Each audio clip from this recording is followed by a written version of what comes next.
This is the All One Nurse podcast, where we are bridging the gap between the stethoscope and the soul and getting back to the human side of healthcare.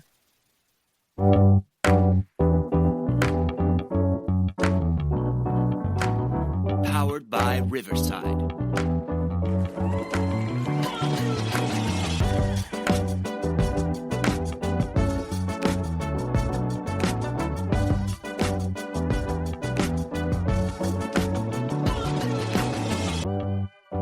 Did you know that the most important commandment according to the Bible is to love the Lord your God with all your heart, soul, and mind?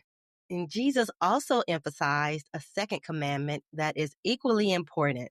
Love your neighbor as yourself. Welcome to another episode of All One Nurse podcast, where I'm your host, Nurse Shenell Thompkins, and I am so glad that you are here with me today. Today, we're going to be having an impactful conversation on cultural competency, what it is, how it applies to nursing programs, the workplace, as well as with advocating for our patients. And we're going to talk about integrity and how it's okay to be accountable in nursing. And then we're going to end with personal growth and what that looks like for you, because a lot of the things that we desire starts with us. Now, before we get right into it, I want you to go ahead and click that subscribe button or share this episode with a friend or two. And don't forget to tune in to the end of this episode so that you can hear about some of the amazing things that I am doing with All One Nurse, the All One Nurse community, in which you are a part of for nursing students and new nurses. And if you're interested in becoming a guest on the All One Nurse podcast, then stick around so you can find out how you can do that as well. Before I dive right in, I want you to open up your heart so that you can receive this impactful information that you are about to tune into. Now, getting right into it, cultural competency. What is it? Well, according to OxfordReview.com, it refers to the ability to understand, communicate, and interact effectively with people from diverse cultural backgrounds. It involves being aware of one's own cultural biases, appreciating cultural differences, and developing skills to navigate intercultural situations with respect and empathy. And one thing that OxfordReview.com points out is that cultural competency requires awareness, knowledge, and skill.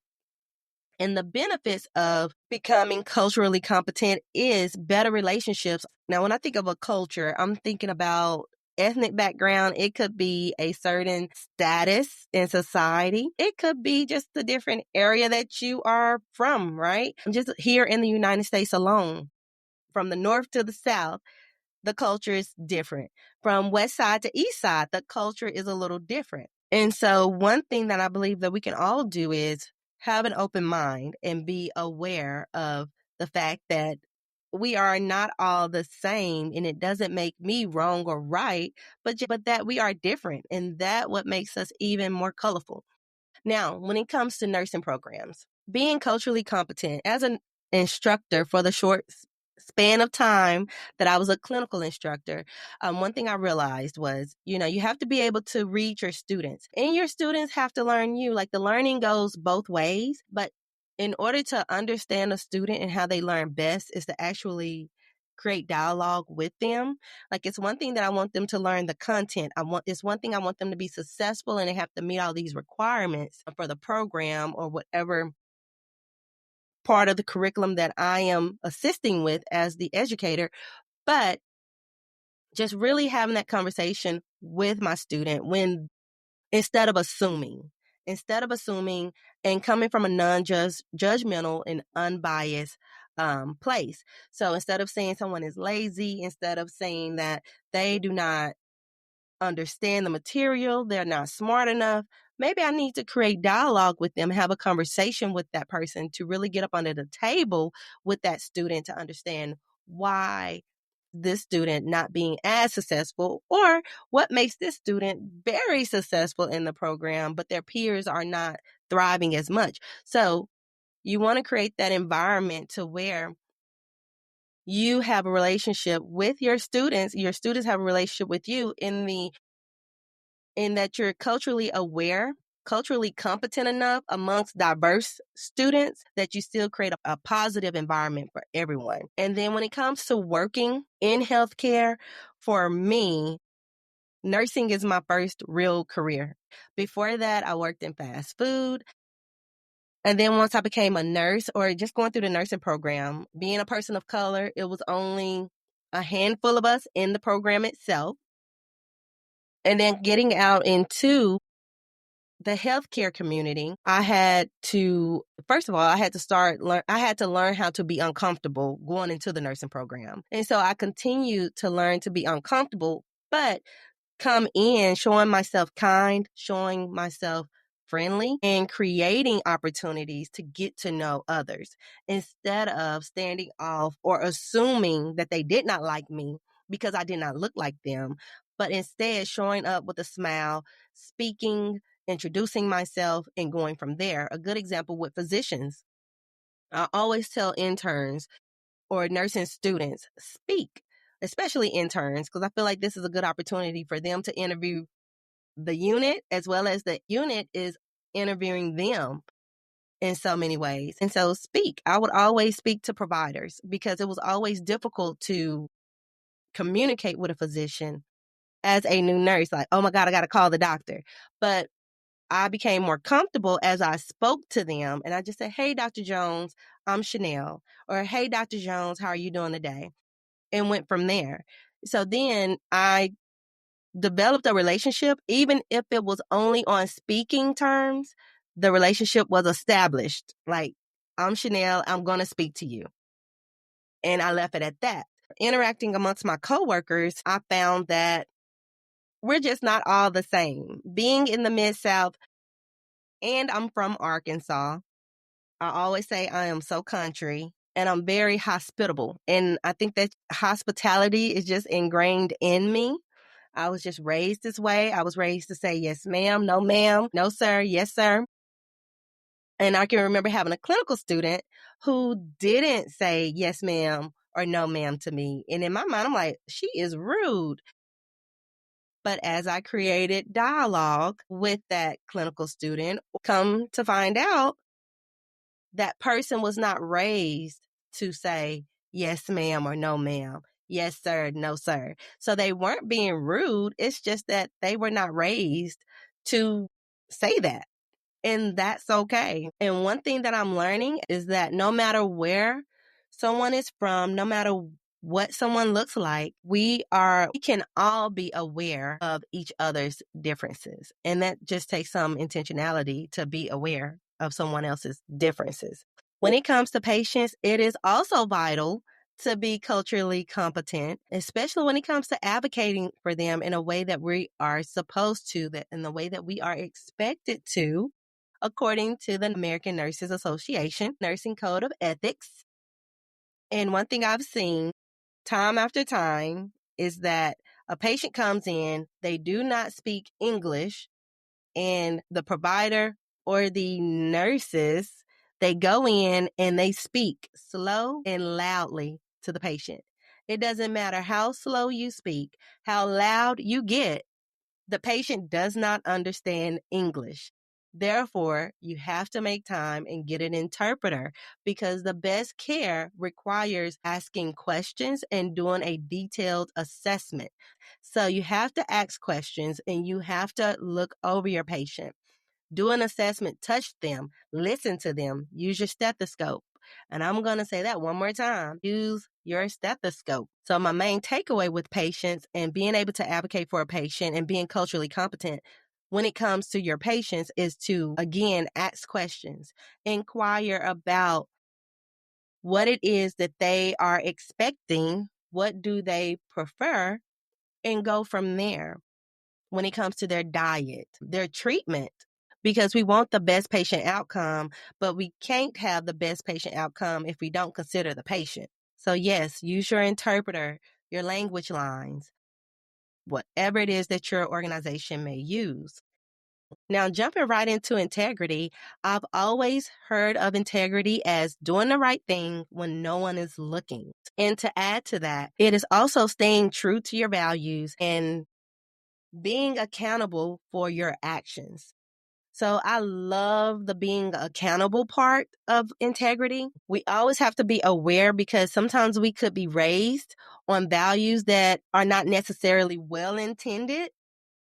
So we do have to check our values and make sure that they are actually aligning with like God's principles of being life-giving and not hindering. So when I think about someone with integrity, I think of someone who is trustworthy, who is dependable. And that's why I don't like referring someone if I do not know their character or their personality. Like, I don't know if I can really vouch for that person if I don't know their character.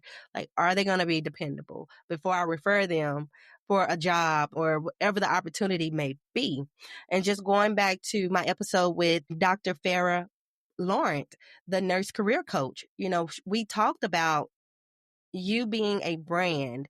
You yourself, you're a brand, especially as a nurse, and your reputation goes before you. So your reputation is kind of an ideal of what your integrity is, because what do people say about you in your absence? When they hear your name, what do they think? Do they think, oh, this is somebody I can trust? This is somebody who's very loyal, dependable? Is this somebody who's accountable for their actions? Is this somebody who does that, I believe, do the right thing when no one is looking because they appear to be doing the right thing while people are present? Right? And when it comes to being accountable as a nurse, especially as a new nurse, I always say give yourself grace, because even the most seasoned nurse makes mistakes because we're all human. Even when we depend on technology, technology is not perfect. So as a human, we're definitely not perfect. So be accountable for your actions. And a good example of this, like a med error. So if someone makes a med error, you're supposed to be given clonazepam, and instead you gave clonidine. Say something. Say something. Call the provider. Assess your patient. Always assess your patient. Notify your provider. Let your charge nurse know. And you may have to file a report about it, because what if that medication was stored in the wrong section of your automated medication dispensing system?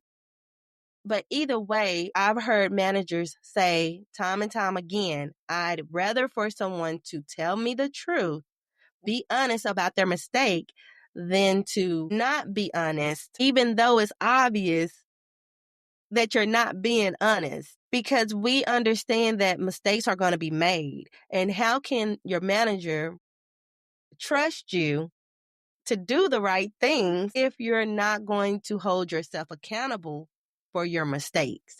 So hold yourself accountable. It's okay. It's not the end of the world, hopefully, but let them know if you have a near misses, like something that could have harmed the patient, but you caught it and it didn't. We need to let people know. We need to submit the reports so that it doesn't happen again to another nurse or another patient. We're only human. We're not going into the workplace saying that I'm going to hurt somebody today.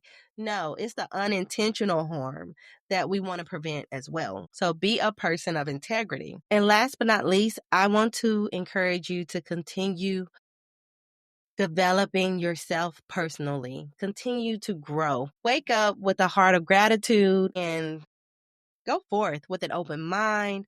Create those opportunities for yourself. Create space for positive things to happen. What does personal growth look like to you? As a nursing student, you're in the nursing program. I'm proud of you. That takes some action, right? Coming through nursing school, you've graduated or you're preparing to take boards. That takes action and that takes showing up. So you are growing. You've grown from a nursing student to a new nurse. That is awesome. Pat yourself on the back, celebrate your small wins, and continue to create space to grow. Create that mindset of growth. Be intentional about you. In nursing, you have to consider others. Patients are our bottom line. Without patients, there would be no need for nurses. So continue to grow as an individual. And if no one has told you, I am so proud of you. I am so proud of you for getting through the nursing program or getting through the last semester of nursing school, graduating nursing school, passing boards, or preparing to retake boards. Because we all know that failing boards is not how good or bad of a nurse you're going to be, right? You just have to learn how to take that standardized test and show that NCLEX lady that you're safe. And with personal growth, cultural competence becomes a part of that, because in order to create those positive relationships amongst each other, we have to be aware of that other person, our colleagues, our peers, our classmates, whatever level of nursing that you're in. And just going back to the Gospel of Matthew, when we talk about love God, then love your neighbor as yourself. So God is saying, love him, love yourself, and love your neighbor. And with that love, I think, am I truly loving what I'm doing? Am I truly in love with me, with what I am doing? Me personally, when I wake up, I know the devil is like, she up again. Like, here she go. Because I love the fact that the Lord woke me up, started me on my way. And I love my job as a nurse because it truly fits my personality, and everything about me goes into every area of my life. I'm the same person at home, at church, at work. Like, I just love people. And that's okay. And I love what I do. I love taking care of people. I love taking care of others, making sure that the well-being of others is taken care of in a way that I could take care of it. Now, let the Lord do everything. It's just through me that he is working, because if I try to take on everything, then that burden becomes too heavy, and I'm not God. At the beginning of this episode, I mentioned what you desire starts with you. And a good example of that is when I started working on this one specific unit, there wasn't a lot of teamwork, even though the staff was doing their job, the nurses were passing meds and doing their job. There wasn't a lot of teamwork. And so at first I was like, well, I'm just going to show up and just do my job too. But then it was like, God just told me plain as day, like, that's not who you are though. Like, you are a person who you are intentional about having that team-oriented environment. You speak to others. And so don't stop being who you are. And so I decided to keep being who I was. And guess what? The environment started to shift. And then created that shift, where in those opportunities, I kept being who I was, and it caused those around me to start to shift and become a part of that teamwork culture, because that was an expectation from that one opportunity where a patient needed to go to surgery. And so I'm thinking, can you go get a Zoll? I'll draw labs. Somebody go get a stretcher. It's not even my patient. But they're like, huh? And I'm like, don't this patient need to go to surgery? And they're like, yeah, okay then. Well, come on, y'all. We're here for the patient, right? And so we do all the things, the patient get down to surgery. And it's like something shifted because of that. Because now we're not only just caught in our own way, and people may not realize that, hey, this is what they need. Like, you need teamwork. And because of that one opportunity that created itself, and that I was still being the person that I desired to see in that environment, which was a team player, others became team players. And they would ask, hey, Shenell, what you need? And I'm like, oh, are you being a team player? Now, I'm thinking that in my mind. I wasn't going to say that to them. But keep being who you are as you're growing. And you have to understand that as you grow, those that are meant to be connected to you will grow as well. And I always say, everything connected to me will grow, because I'm all about thriving. And even when it doesn't feel good, even when it's uncomfortable, you still have to do it. Like, hey, I can't do it any other way. We have to grow. And some other ways of growing is through being able to receive and give criticism, and being able to handle conflict. So with that, what am I saying? Constructive criticism. Being able to provide constructive criticism where you're telling someone what they did well, but also telling them what they can improve on in a way that's respectful and with empathy. What that may look like is, Shenell, you're doing a great job with your assessments, your head to toe assessments, but you can improve on your time management. You're in the room too long. But great job on your head to toe assessment.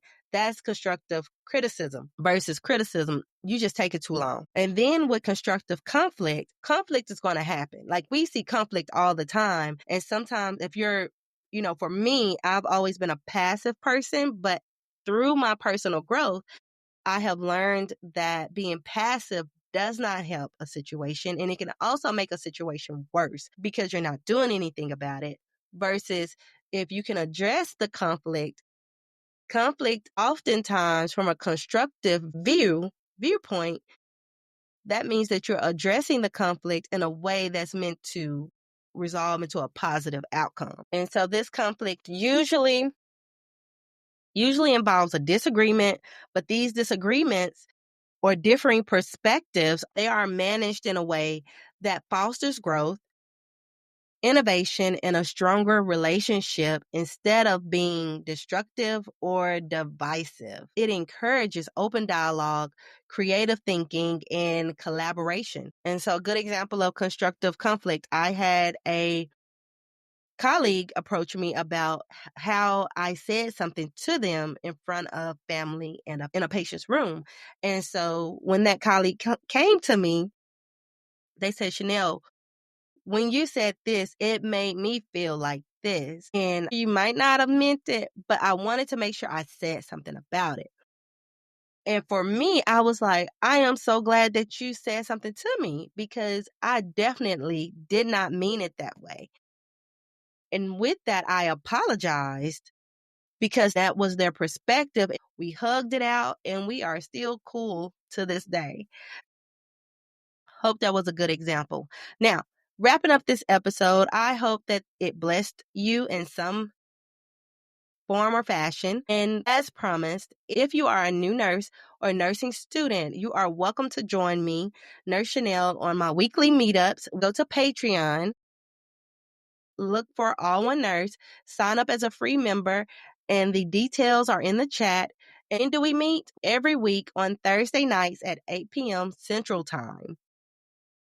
And it's only 40 minutes. We get on there, we talk about a win, a barrier, and then our topics. We've been going for a good 3 to 4 weeks now. And some of the things we've talked about is how to prepare for nursing courses like nursing fundamentals, pharmacology, patho, just some practical steps on how to be successful. And then we recently talked about focus and work-life balance and what that may look like as a student or as a new nurse. So you are definitely welcome to tune in or to tell a friend about the All One Nurse weekly meetups.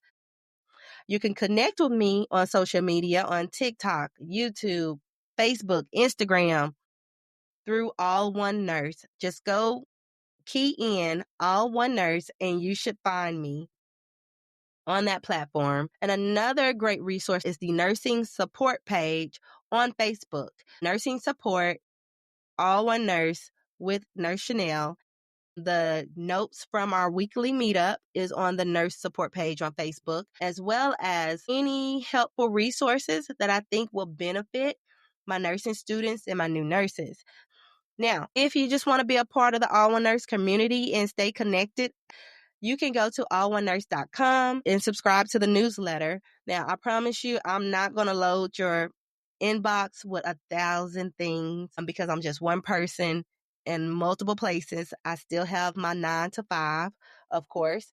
On my All One Nurse website, you can also check out my resource hub where I have added different resources for my nurses, like how to renew your nurse's license. Some of the different awesome speakers that I have had the opportunity to interview, I've added their resources on my resource hub page. So feel free to go check that out, like Sarah Lorenzini, Rapid Response Academy community, Leah Hambrick, who's the forensic nurse, She was a part of the Walking Wise education where they talk about prevention of sex trafficking amongst children. And so I've added that resource on my Resource Hub page. And if you're interested in becoming a guest speaker, then definitely email me at Shenell@allonenurse.com. If you're interested in being a guest speaker, email me and I'll be sure to reach back out and we'll let God do the rest. Don't forget to leave a positive review, subscribe to the podcast, share this episode with a friend, and until next time, let your light shine. Bye.